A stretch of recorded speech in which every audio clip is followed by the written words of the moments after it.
नमस्कार, आप देख रहे हैं जेके आज तक और मैं हूं आपके साथ नेहा गुप्ता। जेके आज तक की आज के इस न्यूज बुलेटिन में आपका स्वागत है। आइए नजर डालते हैं कि आज दिन भर में क्या रहा खास। खबरों की शुरुआत करें, आपको बताते चले सीओ नगर परिषद पहुंचे मुख्य बस स्टैंड पर, बस स्टैंड का जायजा लिया, साथ ही साथ व्यापार मंडल और बस रूट ट्रांसपोर्टर का धन्यवाद व्यक्त किया और कहा कि इन लोगों द्वारा बस स्टैंड से अवैध रेडी फड़ी को हटाने में उनका सहयोग किया।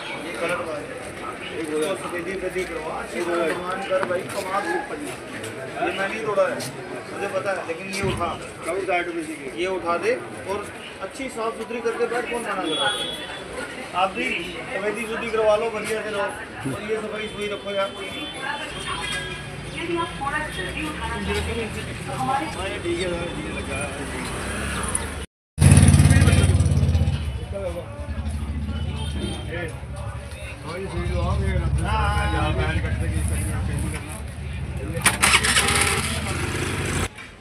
मैंने बोला इसको बंद करेगा, नहीं करेगा, इसमें यूरिनल लगा देंगे। ये ना और ये सो के बंद करो, बंद सारी उपरेगा ये गंद पाना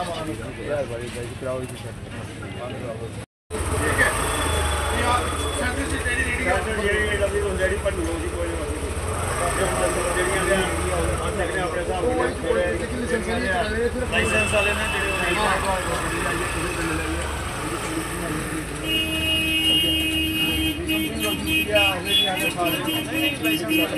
सारी जगह भी मिली जाएगी।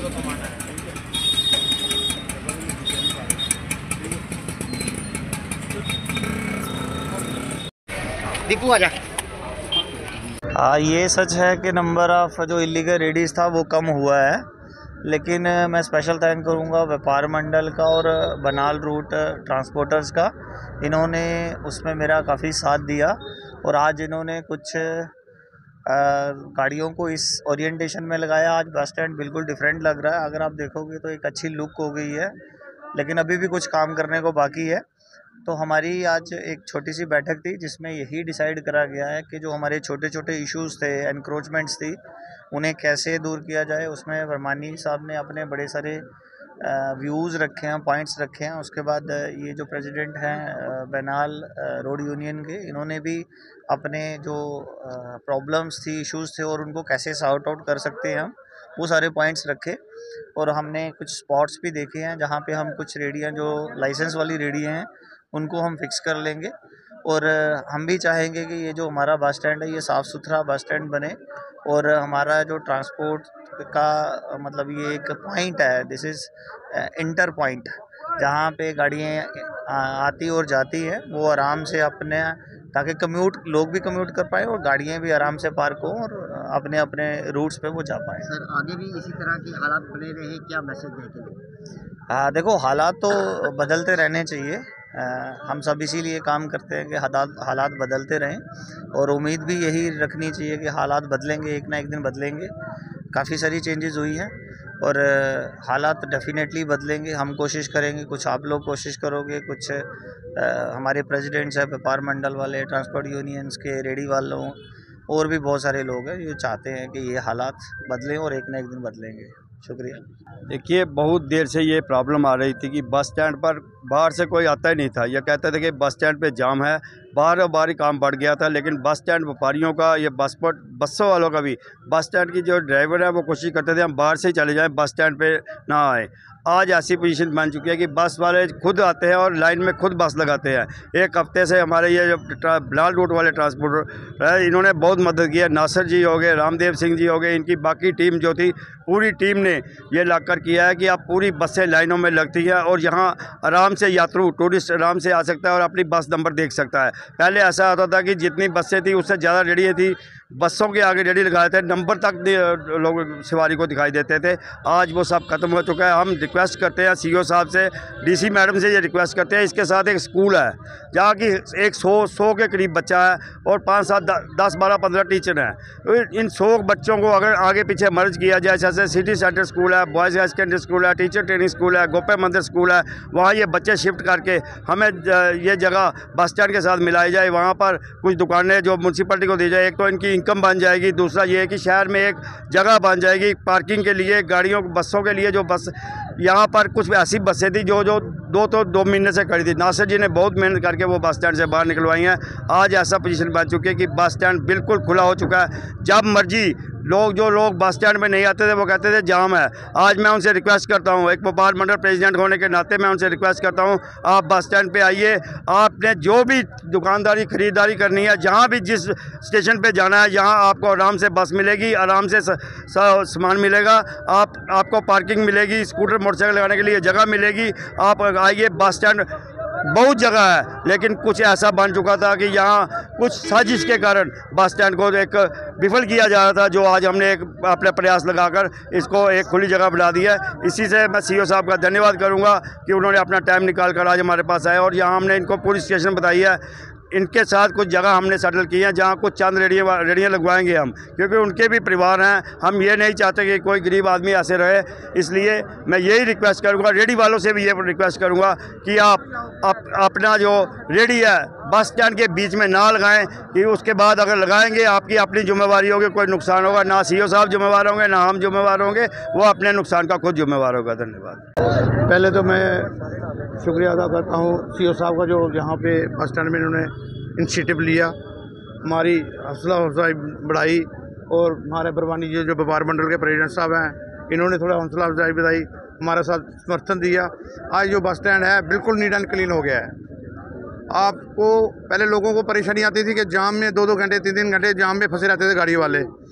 हमने एक ऐसा प्रपोजल बनाया है कि जो बाइक लेके आएगा उसके लिए अलग से हमने पार्किंग बनवाई है, वो वहाँ खड़ी करी है। कार के लिए अलग पार्किंग बनाई है और ट्रकों के लिए अलग से जगह बनाई है, और लोडिंग अनलोड कर सकते हैं। वो अपनी जो बाहर से बंदा गाड़ी लेके आएगा अपनी सवारी उठाएगा, गाड़ी लगाएगा पार्किंग में।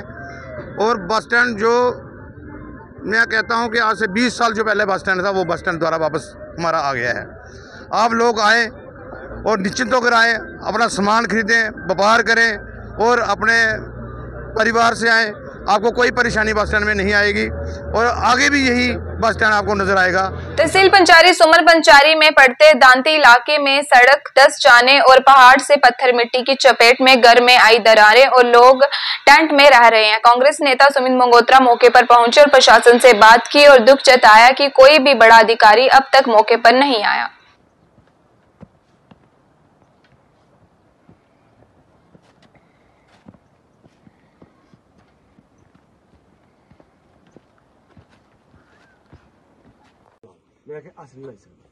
डिपार्टमेंट ना किया ਉਹਦੇ ਨਾਲ ਤੁਹਾਡੀ ਡਿਪਾਰਟਮੈਂਟ ਦਾ ਮੇਰੇ ਨਾਲ ਨਹੀਂ ਸਰ ਕੌਣ ਹੈ ਬੰਦੇ ਉਹ ਬੋਲਾ ਕੋਈ ਨਾਮ ਮਲਬੇ ਵੇ ਨੇ ਮਲਬੇ ਉੱਪਰ ਦਿੱਤਾ ਇਹਨੇ ਪਿੱਛੋਂ ਪਾਣੀ ਲੱਗਿਆ ਖਾਲੀਆਂ ਨਹੀਂ ਹੈ ਖਾਲੀਆਂ ਬਣੀਆਂ ਨਹੀਂ ਹੈ ਉਸ ਖਾਲੀ ਬਣੀ ਨਹੀਂ ਪਿੱਛ ਖਾਲੀ ਬਣਉੜੀ ਹੁਣ ਤਰੋੜੀ ਨਹੀਂ ਥੱਲੇ ਖਾਲੀਆਂ ਨਹੀਂ ਬਣੀਆਂ ਨੇ ਖਾਲੀਆਂ ਹਾਂ ਰੋਡ ਡੰਗਰਾ ਜਿਹੜਾ ਇਹ ਸਿਗਰਜੀ ਸੋਇਲ ਛੱਡ ਦੇ ਜੀ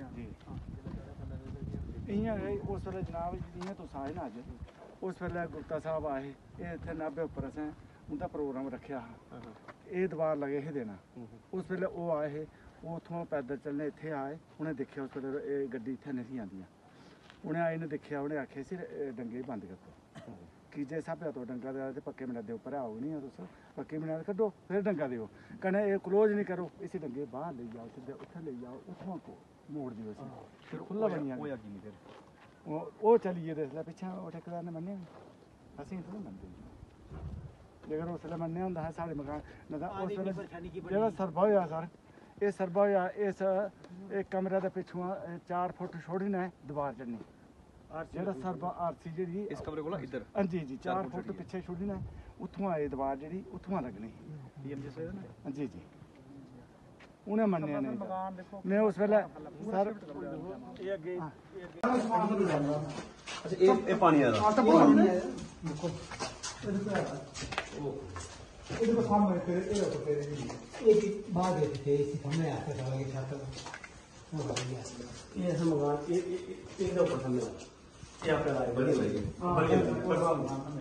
जी कुछ नहीं आखे भाई कस सोने नहीं लाती खतरा है कुछ नहीं आखे अपने जगह से बाहर गए कैसे नहीं बड़ा कट है ये पानी की है ये कट नहीं है कट है बहुत बड़ा कट ये जगह ऊपर मकान बोल ये मकान ये बंदे ये थोड़ा मकान हां जी ऊपर हां वो भी चला मिट्टी हां बस वो भी सारे इधर खड़ी है ये थल्ले ये मेरे हां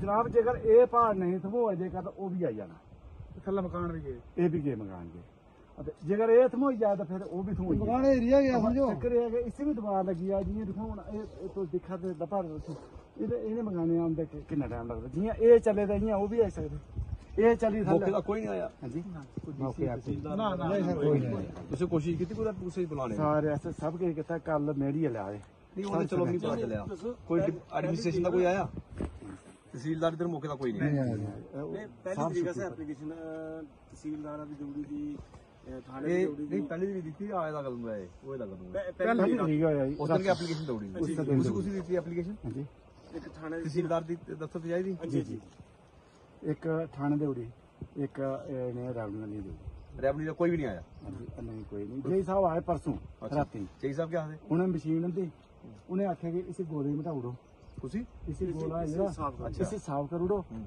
बाकी बात ऐसा नहीं करना था साफ ही कर उड़ो पता नहीं चला कि पता ऐसा ते उन्हें ए नाली कड्डी एक पिछली एक कुछ टूटी नाली और बाद कोई नहीं आया ना कोई एक्सीडेंट डबली कोई नहीं आया कोई फोन छोड़ तुसी फोन गल किता उन्हें मशीन नहीं लगा कि वो बलगा दे जियां सद्दल होया ना कोई मरग मुरग ते पी वो शानी पहले नहीं आना कुछ सही गल है ये रास्ता उधर जंदा मकाने थले ये मकाने रास्ता सर परे हट जंदा इधर जंदा इसी शब्दों पर ये दाल सिंह कोई फिक्र नहीं ऐसे बनाए लेके मेरा मकान ये मकान सारा थोड़ी जगह पे इसको आ गया कितने अंतराल है सारी इधर आई अगर थोड़ा फर्क भी है कुछ हो गया मकान सही है ये सारी ऊपर का जी आई ऊपर जगह तो पहले बड़ी खाली थोड़ा ये दीवार कच्ची है थोड़ी मिट्टी तो और ग्रास लगाया मकान दीवार गई राती रुआ थोड़ा राती कोई कमरे सुआ थोड़ा नहीं सर तो सब सारे था बात तो शाम में क्या सुना जी एक दो रात के हिसाब करना वाला था आज हम उधमपुर वेस्ट कॉन्स्टिट्यूएंसी में पंचारी के सुमन पंचायत के दांती के इलाके में यहाँ पे खड़े हैं और मुझे लगता है कि कुछ लोगों को यह जानकारी मिली भी होगी कि पहली तारीख को जो बारिश के कारण आपने देखा यहाँ पे सड़क की क्या हालत हुई है। सड़क तो ऐसे लगता है मानो यहाँ पे कोई भूचाल आया, सड़क के बीचों बीच दरारें पड़ गई हैं, मिट्टी चल रही है, स्लाइड लगातार हो रहा है और स्लाइड के चलते हमने पूरा यहाँ पे नीचे लोगों के घरों में जाके देखा, लोगों के गरीब लोगों के घरों में मिट्टी आ गई है, पानी आ गया है और इन्होंने लकड़ियां लगा के अपने छत को सपोर्टे दिए ताकि छत ना गिरे। बड़ी बेशर्मी की बात है कि लोग बता रहे हैं कि रात को 1 बजे जब दीवारों से पत्थर बजना शुरू हुए तो ये 1 बजे उठ के बाहर आए हैं और आज 5 दिन हो गए। पीएमजीएसवाई की बात करता हूं जिन्होंने यह रोड बनाई है, आज तक पीएमजीएसवाई का कोई भी बड़ा ऑफिसर यहां पे नहीं आया है। अभी मेरी मौके पे पीएमजीएसवाई के जो एडब्ल्यू हैं, एक्शन साहब हैं, उनसे मेरी फोन पे बात हुई है और उन्होंने माना कि हम यहां पे नहीं आए हैं, लेकिन जेई कोई यहां पे आया था। मैं पूछना चाहता हूं उस जेई को और हम उसके खिलाफ इंक्वायरी करवाएंगे कि जेई ने यहां पे कल आके लोगों को कहा कि जेसीबी से मुझे यहां पे मिट्टी डालने दो। किस चीज की मिट्टी? कि जो दरारें पड़ी हैं, जो पीएमजीएसवाई की नालायकी है, जो यहां पे मिट्टी पे लुक डाल के काम किया है, जहां पे जो मैं कहूंगा कि पैसे खा के काम किया है, तो ये उसको छुपाने के लिए मैं शाबाशी देता हूं लोगों को जिन्होंने जेसीबी वापिस भेजी और बोला कि हम मिट्टी नहीं डालने देंगे। वो अपनी नालायकी को छुपाने आए थे। आज जब मेरी एक्शन साहब से बात हुई और उन्होंने कहा, मैंने उनसे कहा कि कल मौके पे खुद आइए, एक्शन साहब ने कहा कल हम टीम लेके आ रहे हैं और लोगों को ये डंगे की जगह पक्की आरसीसी उन्होंने कहा हम करके देंगे। आरसीसी चाहिए। लोर ये जो घटिया क्वालिटी का काम हुआ इसकी इंक्वायरी की जाए। सिर्फ हमें काम नहीं चाहिए, इंक्वायरी चाहिए कि कौन सा ठेकेदार है जिसने ये काम किया है और कौन सा जेई है, कौन से डिपार्टमेंट के अफसर हैं जिन्होंने पैसे खाए हैं और लोगों को मैं कहूंगा कि ये मौत के मुंह से बाहर आए हैं। और एडमिनिस्ट्रेशन, मैं डीसी मैम से भी रिक्वेस्ट करूंगा कि मैम आप ही यहां पे आइए। और ये मुझे लगता है जैसा सद्दल गांव में त्रासदी आई थी, रात को ऐसे ही पहाड़ चला था और सुबह तक पूरा का पूरा गांव खत्म हो गया, कई लोग मारे गए थे और ये वही त्रासदी है। देखिए वैसे ही सड़क टूटी पड़ी है, अंदर पानी आया है, मिट्टी आई है, मकानों में क्रैक आए हैं। लेकिन बड़ी शर्म की बात है कि क्या सरकार की तरफ से हमारे जीते हुए नुमाइंदे यहाँ से जो यहाँ से वेस्ट से विधायक बन के गए हैं, मैं उनसे भी कहूंगा कि आपको सारे काम काज छोड़ के तुरंत यहाँ पे पहुंचना चाहिए था। इन लोगों ने आपको भी वोट दिए हैं, क्योंकि मैंने भी चुनाव लड़ा है, मेरा इलाका पड़ता है, मुझे तो आना है। मुझे कल इन लोगों ने बताया और आज यहाँ पे मैं पहुंचा हूं। और मैं कह देना चाहता हूं प्रशासन से भी और सरकार से भी, क्या आप किस चीज का इंतजार कर रहे हो? सदल की तरह यहाँ कोई त्रासदी आए, बड़ा कोई स्लाइड हो, लोग यहाँ पे मारे जाए, मर जाए, दब जाए, फिर आएगी यहाँ पे सरकार फोटो खिंचवाने, फिर आएंगे यहाँ पे नुमाइंदे फोटो खिंचवाने, फिर आएंगे यहाँ से डॉक्टर साहब जो हमारे MP हैं, सदल में भी आए थे, गांव गोद लिया था। किस चीज का इंतजार कर रहे हो? लोग मरे दबे मिट्टी में, फिर यहाँ पे प्रशासन आएगा। अभी तक प्रशासन क्यों नहीं आया? आज मैं यहाँ से मांग करता हूं प्रशासन के आगे भी और खास करके DC मैम के आगे कि मैम प्लीज आप आएंगे तो आपके पीछे विभाग भी दौड़ेगा। आप यहाँ पे आइए, आप ईमानदार ऑफिसर हैं और यहाँ पे देखिए, लोगों के डंगे तो बनाने ही पड़ेंगे, ये कोई एहसान नहीं करेगा विभाग। लेकिन हम ये मांग करते हैं जिसकी नालायकी की वजह से लोग बच गए हैं, नहीं तो आज मुझे लगता है कि हमने यहाँ खड़े होकर ये सोचना था कि कितने लोग मर गए। और जिन लोगों की नालायकी की वजह से इतना बड़ा हादसा होते होते बचा है, उसकी जुडिशली इंक्वायरी करवाई जाए। अगर ऐसा नहीं होता है, इन लोगों के साथ हम DC ऑफिस के बाहर दार रोड पे रोड बंद करके प्रशासन व सरकार के खिलाफ प्रदर्शन करने पे मजबूर होंगे। SSP उधमपुर अमोद अशोक नागपुरे का नशा तस्करों व आरोपियों को कड़ा संदेश। वहीं समाज में भी उधमपुर जिला को नशा मुक्त बनाने के लिए मांगा उनका सहयोग। नशा मुक्त भारत अभियान के तहत नशा मुक्त उधमपुर एक प्रयास हमने शुरू किया है JNK पुलिस ने, और इसी मिशन के तहत जो है गत वर्ष 2024 में भी बड़ी कार्रवाई हुई। 100 से भी ज़्यादा नशा तस्करों को जो है जेरबंद किया गया। 7 से ज़्यादा नशा तस्करों के खिलाफ जो है PIT NDPS की सख्त कार्रवाई की गई। इस साल इस मिशन को आगे बढ़ाते हुए हमने नई पहल की हुई है, वो है नशा तस्करों की अवैध जो प्रॉपर्टीज़ है उनको अटैच करना। इसी कार्रवाई के तहत जो है जनवरी से लेकर अब तक लगभग 1 करोड़ 65 लाख रुपए की जो प्रॉपर्टीज़ है नशा तस्करों की, वो हमने कुर्क की है। और इसी में जो सबसे रिसेंट कार्रवाई है वो टिकरी पुलिस पोस्ट में हुई है, जिसमें एक नशा तस्कर जो कि उधमपुर का ही रहने वाला है, उसकी अवैध प्रॉपर्टी यानी कि 12 लाख रुपए की एक गाड़ी जो उसने ड्रग पेडलिंग के ज़रिए बनाई थी, उसको पुलिस ने जो है अटैच किया हुआ है। पिछले महीने चिनैनी पुलिस स्टेशन में जो है हमने एक बहुत बड़े नशा तस्कर की प्रॉपर्टीज़ कुर्क की, जिसमें कि कुछ मूवेबल और इमूवेबल प्रॉपर्टीज़ थी जिनकी कुल मालियत 1.5 करोड़ रुपए के आसपास है। उस नशा तस्कर ने जो प्रॉपर्टीज़ UT ऑफ JNK के बाहर यानी कि चंडीगढ़ में भी जो फ्लैट्स उसने ख़रीदे थे, उन फ्लैट्स तक भी हम पहुंचने में कामयाब हुए हैं। साथ ही साथ पुंछ डिस्ट्रिक्ट में रहने वाला एक नशा तस्कर जो कि उधमपुर में ऑपरेट कर रहा था, इंटर डिस्ट्रिक्ट ड्रग पेडलर था, उसकी भी मूवेबल प्रॉपर्टीज़ हमने सीज की है। साथ ही साथ इस साल अब तक जो है 23 लोगों के खिलाफ NDPS एक्ट के तहत कार्रवाई हुई है, उनको जेरबंद किया गया है। एक हार्डकोर ड्रग पेडलर जो कि चिनैनी का रहने वाला है, उसको हाल ही में हमने PIT NDPS के तहत जेरबंद किया हुआ है। उधमपुर पुलिस की ये कोशिश जो है वो लगातार जारी है कि उधमपुर के लोगों को नशे की वबा से जो है निजात दी जाए, और इसमें उधमपुर के निवासी भी जो है वो बढ़ चढ़कर हमारे साथ तावन कर रहे हैं। हमारे पर्सनल नंबर्स हमने लोगों के साथ शेयर किए हुए, और इन पर्सनल नंबर्स पे हमें आए दिन वैल्यूएबल इंटेलिजेंस मिलती है, जिसकी वजह से हम जो है कामयाब हो पा रहे हैं। तो हमारा यही प्रयास है कि उधमपुर के लोगों के साथ मिलकर, यहाँ के अवाम के साथ मिलकर उधमपुर को जल्द से जल्द नशा मुक्त किया जाए। सर, PCG मीटिंग्स करवाई जा रही हैं ताकि जो गैप है पुलिस और आम नागरिक के बीच उसे कम किया जाए, क्योंकि लोग जो हैं वो सामने नहीं आते हैं, चाहे वो ड्रग्स की बात की जाए, वो इन्फॉर्मेशन नहीं देते हैं। उनके लिए क्या मैसेज रहेगा समाज के लोगों के लिए? देखिए, मैं आपके माध्यम से लोगों से यही कहना चाहता हूँ कि उधमपुर पुलिस आपकी अपनी पुलिस है, और ख़ास तौर पे ये जो जंग है हमारी नशे के ख़िलाफ़, ये हमें मिलकर लड़नी है। पुलिस तो अपना काम कर ही रही है, लेकिन जो सामाजिक संस्थाएं हैं या स्टेक होल्डर्स हैं सोसाइटी के, उनकी भी एक बहुत बड़ी जिम्मेदारी है। जितने भी पुलिस पब्लिक मीटिंग्स हम कर रहे हैं उसमें हम लोगों से यही अपील कर रहे हैं कि आप भी अपना जो है किरदार निभाइए, कंट्रीब्यूशन दीजिए। आपकी शिनाख्त जो है वो हम महफूज रखेंगे, आपकी हर किस्म की आइडेंटिटी को प्रोटेक्ट किया जाएगा। मेरा पर्सनल नंबर 7051000999 ये मैंने ऑलरेडी सबके साथ शेयर किया हुआ है। आज फिर मैं सबके साथ ये नंबर शेयर कर रहा हूँ। इस नंबर पर आप जो भी इंफॉर्मेशन देंगे वो सिर्फ आपके और मेरे बीच में रहेगी, और हम चाहते हैं कि जल्द से जल्द ड्रग्स के नामो निशान को हम उधमपुर से मिटा दें, ताकि यहाँ का जो यंग लॉट है, यहाँ के जो नौजवान हमारे साथी हैं, वो किसी भी तरीके की समस्या को फेस ना करें, और यहाँ के पेरेंट्स जो है ख़ास तौर पे वालिदैन जो है वो बेफिक्र होकर रहे। और उधमपुर के लोगों को और यहाँ के अवाम को मैं ये आश्वासन देना चाहता हूँ कि आप अगर हमारे तरफ एक कदम बढ़ाएंगे तो हम 10 कदम चलकर आने के लिए तैयार हैं। ज़रूरत है बस आपके उस एक कदम की। As district police chief, drug peddlers के लिए क्या मैसेज, कड़ा मैसेज?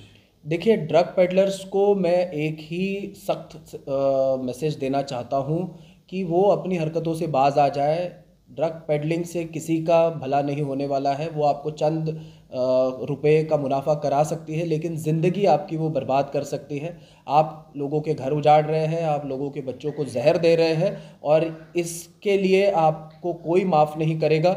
उधमपुर पुलिस के जो नज़र है वो आप पर बनी हुई है, और जल्द से जल्द आप कटघरे में खड़े होंगे, हवालात के पीछे होंगे, तो आप या तो उधमपुर ज़िला छोड़ दें या ये काम छोड़ दें। उधमपुर में आज मजदूर दस्तकार यूनियन द्वारा मासिक बैठक की गई, जिसके उपरांत अपनी निलंबित पड़ी मांगों को लेकर किया गया प्रदर्शन। हमारी मांगे पूरी करो, हमारी मांगे पूरी करो। भारत माता की जय। मजदूर दस्तकार यूनियन जिंदाबाद, मजदूर दस्तकार यूनियन जिंदाबाद, मजदूर एकता जिंदाबाद, मजदूर एकता जिंदाबाद, मजदूर दस्तकार यूनियन जिंदाबाद, मजदूर दस्तकार यूनियन जिंदाबाद, मजदूर एकता यूनियन जिंदाबाद, जिंदाबाद, मजदूर एकता जिंदाबाद, मजदूर एकता जिंदाबाद। भारत माता की जय, भारत माता की जय। मजदूर दस्तकार यूनियन जिंदाबाद, मजदूर दस्तकार यूनियन जिंदाबाद। हमारी मांगे पूरी करो, हमारी मांगे पूरी करो। भारत माता की जय, भारत माता की जय। मजदूर दस्तकार यूनियन जिंदाबाद, मजदूर दस्तकार यूनियन जिंदाबाद, दस्तकार यूनियन जिंदाबाद।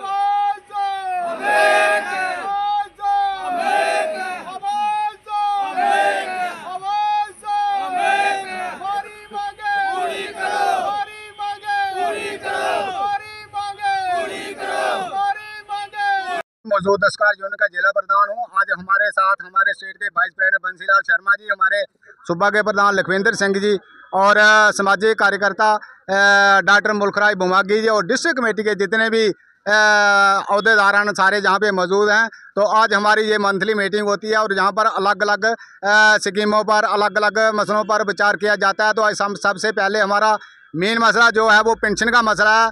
जिस तरह जितनी भी बाकी स्टेटें हैं वहाँ पर 60 साल से ऊपर जो हमारे कंस्ट्रक्शन वर्कर हैं, जो लेबर हैं, उनको पेंशन दी जा रही है, लेकिन जम्मू कश्मीर में हमारा ये पेंशन का एक बहुत बड़ा मसला है। तो मैं सरकार से, चीफ मिनिस्टर साहब से अपील करता हूं कि 60 साल से ऊपर जितने भी हमारे रजिस्टर्ड मजदूर हैं उनको कम से कम 3000 रुपया पेंशन जो है महीना दी जाए, ताकि हमारे मजदूर जो हैं लास्ट के 10 साल जो है वो इज्जत की ज़िंदगी जो जी सकें। दूसरा हमारा कहना है कि महंगाई इतनी बढ़ गई है, और 1000 रुपया पेंशन जो है, चाहे वो बुढ़ापा पेंशन है, चाहे वो विधवा पेंशन है, चाहे वो हैंडीकैप पेंशन है, उस पेंशन को बढ़ाकर कम से कम 3000 रुपया महीना किया जाए, ताकि वो भी एक राहत की सांस जो ले सकें। बाकी मैं कहना चाहूँगा कि कुछ स्कॉलरशिप जो हमारे मजदूरों का रह गया है, तो 31 मार्च से पहले जितने भी हमारा लेबर डिपार्टमेंट से स्कॉलरशिप जो है वो दिया जाए, ताकि हमारे मजदूर जो हैं अपने बच्चों की पढ़ाई जो है वो जारी रख सकें। बाकी अलग अलग जहाँ पे बातें निकल के आती हैं कि जब इलेक्शन होती है तो हमारे जितने भी MLA हैं, जितने पार्टियाँ हमें बहुत सपने दिखाते हैं, लेकिन आज 3-4 महीने हो गए हैं ये लोग कह रहे हैं कि हम ना ही हमारा कोई MLA हमारे सुध दे रहा है। जैसे इन्होंने वायदे किए थे कि हम उनको मकान बना के देंगे, हम सड़क पहुँचाएंगे, लेकिन रियलिटी में जब इलेक्शन हो जाती हैं ये लोग भूल जाते हैं। तो मैं जितने भी MLA हैं सरकार से अपील करता हूँ कि जो जो आपने वायदे किए हैं उन वायदों को पूरा किया जाए, ताकि हमारे जो गरीब लोग हैं वो भी एक राहत की सांस ले सकें। तो जितनी भी सरकारी स्कीम है, मैं कहना चाहता हूँ डिपार्टमेंट जहाँ पे आए उनको लोगों को इकट्ठा करने की जरूरत नहीं है, चाहे वो लाडली बहना स्कीम है, चाहे और जितनी भी स्कीमें हैं, उन स्कीमों को जहाँ पे आके लोगों को जागृत करें। और इन डिपार्टमेंटों का फर्ज बनता है कि जो स्कीमें सरकार ने बनाई हैं लोगों तक वो स्कीमें जो है पहुँचें, ताकि गरीब लोगों को इनका लाभ जो है मिल सके। बाकी मैं कहना चाहूँगा कि जहाँ पे हमारे पास मीटिंग करने के लिए, जहाँ कोई भी प्रोग्राम करने के लिए कोई जगह नहीं है, यहाँ पे हम मीटिंग करते हैं, मैं सरकार से मांग करते हैं कम से कम एक कनाल जगह हमें दी जाए, ताकि यहाँ पर मौजूद दस्तकार यूनियन एक रजिस्टर्ड यूनियन है, गवर्नमेंट ने नंबर दिया हुआ है, जैसे बाकी यूनियन है उनको उन्होंने दफ्तर दिया है, सब कुछ दिया है, लेकिन हमें ना ही दफ्तर है ना ही कोई हमें जगह दी है। तो मैं कहना चाहूँगा सरकार से कि एक कनाल हमें जगह दे के वहाँ के एक लेबर शेड बनाया जाए, ताकि हमारे जितने भी प्रोग्राम है वहाँ पे हो सके। जय हिंद, जय भारत। आज तक के आज के इस न्यूज बुलेटिन में बस इतना ही। कल आपसे फिर होगी मुलाकात, तब तक देखते रहिए JK आज तक।